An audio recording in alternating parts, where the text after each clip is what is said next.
Hello everyone, कैसे हो आप सब। आई होप सभी अच्छे होंगे, सभी बहुत खुश होंगे। तो मैंने आज अपने व्लॉग की स्टार्ट कर दी है मॉर्निंग से। लंच की प्रिपरेशन तो मैंने आधी से ज़्यादा कर ली है और उसके बाद मैं बना रही हूँ मलाई से घी। तो इसका डिटेल में वीडियो भी मैंने आपके साथ एक बार शेयर किया था। तो मैं फ्रीज में से मलाई निकाल के, और अभी थोड़ी सर्दियाँ हैं तो हल्का सा गुनगुना पानी इसमें डालती हूँ और मिक्सी में चलाती हूँ। उसके बाद देखिए जो घी होता है वो अलग से निकल जाता है और एक्स्ट्रा दूध होता है वो अलग हो जाता है। तो उसे इस तरह के स्ट्रेनर में मैं छान लेती हूँ। तो देखिए अब इस स्ट्रेनर में जो है पूरी मतलब घी भी इसमें चिपक गया है, अच्छे से निकल नहीं पाता है। तो वो मैंने जो घी गर्म करने के लिए रखा है उसमें उसके ऊपर से मैं रख रही हूँ ताकि घी मेल्ट होके नीचे आ गया उस कढ़ाई में। और उसके बाद जो जार था मिक्सी का उसमें भी काफ़ी घी चिपक रहा था, मतलब चिकनाई लगी हुई थी।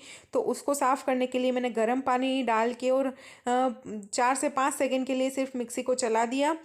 तो वो सारा जो चिकनाई थी वो भी निकल गई। आप भी इस ट्रिक को ज़रूर अपनाएं। जब भी कोई चिकनाई जैसी चीज़ अगर आप मिक्सी में पीसें तो साफ़ करने में काफ़ी ज़्यादा हमें दिक्कत होती है। तो अगर आप इस ट्रिक को अपनाएंगे तो आपका काम बहुत ज़्यादा ईजी हो जाएगा। साथ ही मैंने जो सब्ज़ी बनाई थी वो मैंने कढ़ाई से निकाल दी है कटोरी में, और जो सारे एक्स्ट्रा बर्तन हैं वो मैं क्लीन कर दूंगी। तो मैंने लंच में बनाए हैं राइस, और थोड़ी सी मक्के की राब भी मैंने बनाई है, और बनाए हैं मसूर, जो पूरी आखी मसूर होती है उसकी दाल, और लगा रही हूँ मैं आटा।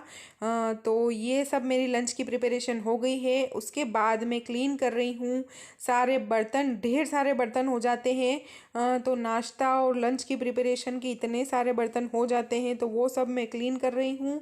साथ ही मेरा घी भी हो गया था। अगर इस तरीके से हम घी बनाते हैं ना तो बहुत कम टाइम लगता है और जल्दी से घी बन जाता है। और अगर हम वैसे की वैसे मलाई ही गर्म होने के लिए रखते हैं तो बहुत ज़्यादा टाइम लग जाता है और हिलाना मतलब चलाना भी पड़ता है ताकि नीचे से लगे नहीं। और इस तरीके से घी बनाना बहुत ज़्यादा आसान है। बस थोड़े से बर्तन तो एक्स्ट्रा हो जाते हैं, लेकिन काम हमारा इजी हो जाता है।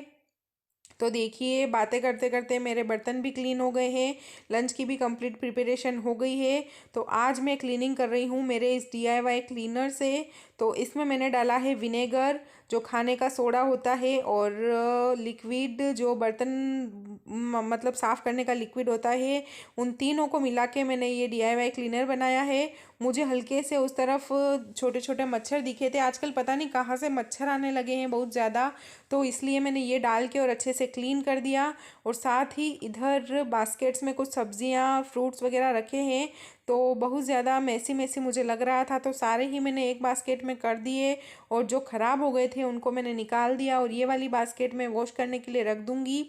और इस तरह का भी पूरा पार्ट में इस डीआईवाई क्लीनर से साफ़ करूँगी।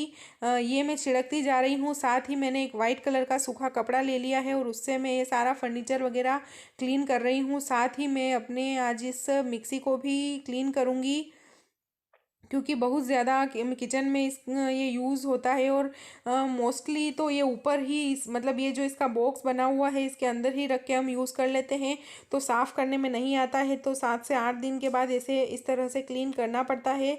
तो मैं इसे क्लीन कर रही हूँ।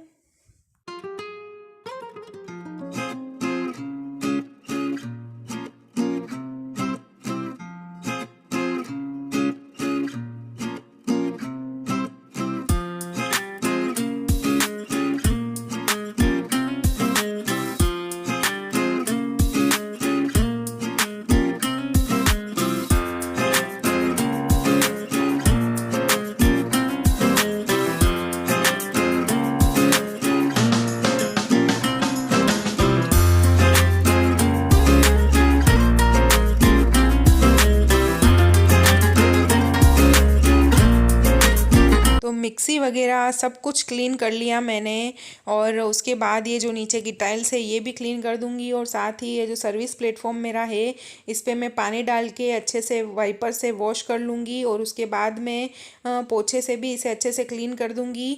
जो होते हैं ना कभी मतलब पानी की जगह पे वो मच्छर पनपते हैं या गंदगी होती है वहाँ पे, वैसे तो ऐसी कोई गंदगी नहीं है, रोज़ क्लीन होता है, लेकिन पता नहीं फिर भी मुझे 2 4 मच्छर दिख गए तो मुझे डाउट हो गया। तो खाने पीने की की चीज़ों पे भी बैठ जाते हैं। तो इस वजह से मैंने आज इस तरह से अच्छे से क्लीनिंग कर दी। तो फ्रीज़ के ऊपर भी मैं ये क्लीनर छिड़कती जा रही हूँ और अच्छे से इसे क्लीन करती जा रही हूँ। तो इस तरह से मैंने पूरा किचन, दिवाली की सफाई हुई, अभी 15 दिन हुए होंगे किचन की सफाई हुई, लेकिन फिर से गंदा हो जाता है क्योंकि हमारा मतलब लेडीज़ का तो 24 घंटे में से 6 घंटे तो हमारे किचन में ही बीतते होंगे और बाकी के 8 से 10 घंटे तो हमारे रेस्ट में चले जाते हैं, रात और दिन करके।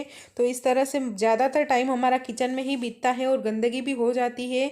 तो इस तरह से मैंने आज फिर से क्लीनिंग कर दी और उसके बाद मैं आ गई अपने बाहर के कामों को करने के लिए। तो ये हैं पापा के मंदिर के कपड़े, तो वो मैं गीले करके सुखाऊंगी तो बाद में, लेकिन एक बार इन्हें गीले करके और नल पे ही इस तरह से रख दूंगी ताकि उनमें से जो एक्स्ट्रा पानी है वो निकल जाएगा। उसके बाद मैं डाल दूंगी इन्हें। तो उसके बाद मैं वॉश कर रही हूँ वॉश बेसिन। तो ये जो मेरे डेली रूटीन के काम है यही है। पहले तो मैं उठते ही झाड़ू पोछा वगैरह कर लेती थी, अभी भी कभी कभी कर लेती हूँ, लेकिन मोस्टली मेरा रूटीन आजकल यही है कि जो पहले किचन का काम, नाश्ता, लंच, ये सारे काम है वो सब मैं निपटाने के बाद ही पोछा लगाती हूँ। तो बाद में सफाई रहती है सारा दिन। तो ये देखिए आगे वाले रूम में मैं आ गई हूँ, ड्राइंग रूम में, और यहाँ पे इतना सारा बिखेरा, मतलब सारे लोग यहाँ बैठते हैं और उसके बाद ऐसे ही उठ के चले जाते हैं। चेयर, स्टूल वगैरह सब ये ऐसे ही पड़े रहते हैं। तो ये सब मैं पहले मैनेज कर रही हूँ, उसके बाद मैं लगाऊंगी पूरे ही घर में पोछा।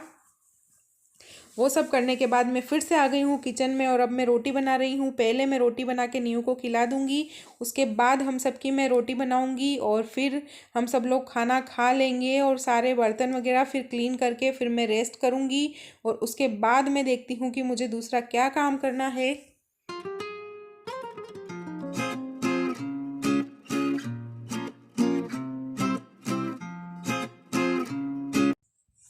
तो मॉर्निंग का सारा काम करके मैंने थोड़ी देर रेस्ट किया था।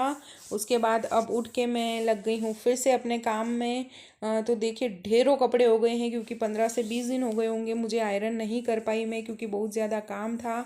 तो पापा के, भैया के और मेरे हस्बैंड के, मेरी खुद की साड़ियाँ, इस तरह से इतने सारे कपड़े हो गए थे ना कि अब मैं क्या बताऊँ, एक ही दिन में तो ये सारे मैं ख़त्म नहीं कर पाऊँगी, लेकिन कोशिश करती हूँ कि ज़्यादा से ज़्यादा कपड़े आज ही मैं ख़त्म कर लूँ। तो डिनर का काम आज मम्मी कर रहे थे इसलिए मैं इस काम में लग गई। तो देखिए मैंने पहले पापा के कपड़े प्रेस किए, उसके बाद मैं कर रही हूँ भैया के। ये जो ओकेजनली वियर करते हैं वो कपड़े हैं, वो ये भैया साथ में लेके नहीं जाते हैं। तो अभी मैंने आपको बताया भी है हर वीडियो में, आजकल मैं बताती हूँ कि शादी है हमारी फैमिली में, तो तब भैया वहाँ पे आएंगे तो वो वहाँ पे लेके नहीं गए उनके कपड़े, हम लोग यहीं से लेके वहाँ चले जाएंगे और वो वहाँ से डायरेक्ट आ जाएंगे। तो इस तरह से उनके भी मैंने कपड़े प्रेस कर दिए और उसके बाद प्रेस कर रही हूँ मैं अपनी ये साड़ी। वैसे तो इस साड़ी पे कोई प्रेस की ज़रूरत नहीं है, लेकिन इसकी जो बॉर्डर होती है ना उस पर सल लग जाते हैं, तो वो मैं उसके लिए प्रेस कर रही थी। और जो फॉल होती है उसमें प्रेस करनी पड़ती है, जो नई साड़ियाँ होती है उनमें। तो ये न्यू भी देखिए साथ साथ उसकी मस्ती तो चालू ही रहती है। और उसके बाद मैंने प्रेस किए अपने हस्बैंड के कुछ कपड़े। तो आज का ये व्लॉग मैं यहीं पे एंड करती हूँ। आपको मेरा ये वीडियो कैसा लगा मुझे कमेंट बॉक्स में ज़रूर बताना। वीडियो का कोई भी पार्ट अगर आपको पसंद आया हो तो मेरे वीडियो को लाइक करना, चैनल को सब्सक्राइब करना और बेल आइकन को प्रेस कर देना ताकि मेरे वीडियोस की नोटिफिकेशन सबसे पहले आपको मिले और मेरे वीडियो सबसे पहले आप देख सकें। और प्लीज़ मुझे सपोर्ट करें गाइस, मेरे वीडियोस को शेयर करें ताकि और लोग भी मेरे चैनल को सब्सक्राइब कर सकें।